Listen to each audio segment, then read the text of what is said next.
Everyone, welcome back to my channel mom and child bond. आज हम जिस topic को लेकर के आपके सामने आए हैं उससे न्यू मॉम्स हमेशा ही परेशान रहती हैं।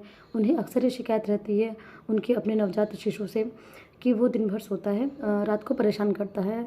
अक्सर ये शिकायत आम है बच्चों में कि वे दिन भर तो सो जाते हैं और रात में जगते रहते हैं, चिल्लाते हैं, परेशान करते हैं और सुबह होते ही वो सो जाते हैं। आज हम इस वीडियो के माध्यम से आपको बताएंगे, लेकिन उससे पहले अगर आप हमारे चैनल पर नए हैं तो आप हमारे चैनल को सब्सक्राइब कीजिए और हमारे वीडियो को ज़्यादा से ज़्यादा लोगों तक शेयर करिए ताकि हम और लोगों को अपनी वीडियो पहुंचा सकें। गर्भावस्था के दौरान जब बच्चा पेट में होता है तो एक तरह की फ्लूइड में, जिसे कि एमनियोटिक फ्लूइड कहते हैं, उसके अंदर तैरता रहता है। उस फ्लूइड के अंदर ही बच्चा अपनी सारी एक्टिविटीज़ करता है। बच्चा उसी फ्लूइड के अंदर घूमता रहता है, हाथ पैर चलाता है। जब माँ दिन भर अपने घर के कामों में लगी होती है, टहलती है, तो उस बच्चे को ये फीलिंग आती है कि उसे झूला झुलाया जा रहा है। बच्चे को जब ये फीलिंग आती है कि उसे झूला झुलाया जा रहा है तो बच्चा उसी मोमेंट के साथ में, झूले वाली फीलिंग के साथ में, ये बच्चा दिन भर पेट में सोता है। और जब रात के समय माँ घर के कामों को करके या अपने ऑफिशियल कामों को करके जब माँ आराम करती है तो उस वक्त बच्चा पेट में जग रहा होता है और उसी समय बच्चे की मूवमेंट माँ को सबसे ज़्यादा फील होती है। बच्चे का हाथ पैर चलाना माँ को सबसे ज़्यादा फील होता है, क्योंकि बच्चे को पेट के अंदर वाली फीलिंग्स महसूस होती हैं। बच्चे को रात में बच्चा रात में सोए, इसके लिए सबसे ज़रूरी बात है बच्चा रात में सोए और दिन में जागे। इसके लिए सबसे ज़्यादा महत्वपूर्ण बात यह है कि बच्चों को फ़र्क मालूम होना चाहिए कि किस समय दिन है और किस समय रात है।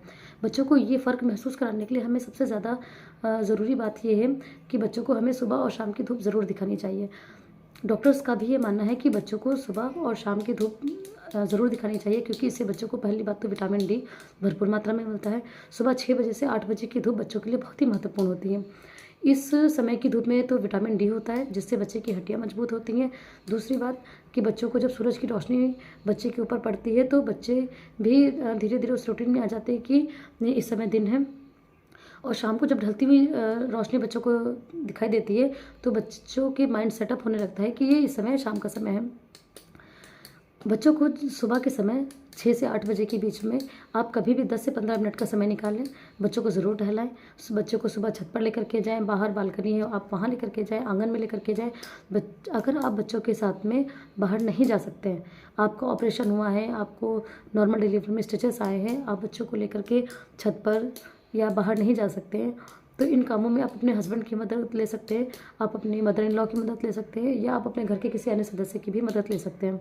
आप सुबह 6 से 8 बजे के बीच में अपने बच्चे को किसी भी घर के सदस्य को दे करके आप उन्हें सुबह की धूप दिखाने को कहें।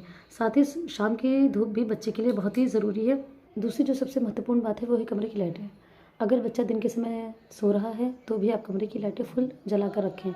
रात के समय अगर बच्चा जग रहा है तो भी आप रात के समय कमरे में नाइट बल्ब का इस्तेमाल करें।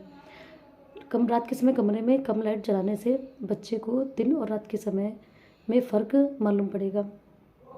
बच्चा दिन के समय जागेगा और रात के समय सोएगा। अगर हम अपनी रूटीन में शामिल करना चाहें तो वो ये है कि बच्चे को दिन के समय हर 2 घंटे पर दूध पिलाना है। बच्चा ब्रश फीड पर है या बॉटल फीड पर है, बच्चे को हर 2 घंटे पर ही उसे दूध पिलाना है। इसके लिए आप बच्चे को गोद में लेकर के बच्चे को जगा सकते हैं, बच्चे को दूध पिला सकते हैं, बच्चे के साथ बातें कर सकते हैं, उस समय बच्चे को साथ खेल सकते हैं। बच्चा दूध पीने के बाद उसे सोने नहीं देना है, बल्कि थोड़ी देर उसके साथ बातें करनी है, उसके साथ आई कांटेक्ट बना कर रखना है। बच्चा अगर सो रहा है और उस समय हमें उसका डायपर चेंज करना है तो बच्चे को जगा कर ही उसका डायपर चेंज करें। इससे क्या होगा कि बच्चे की नींद टूटेगी। और आखिरी में मैं ये बात कहना चाहूँगी कि ये टॉपिक भले ही छोटा है लेकिन बहुत ही काम का है। अक्सर नई माएँ इससे परेशान रहती हैं। अगर आपको हमारा ये वीडियो पसंद आया है तो इसे न्यू मॉम्स के साथ ज़्यादा से ज़्यादा शेयर करें ताकि वो इस समस्या से छुटकारा पा सकें।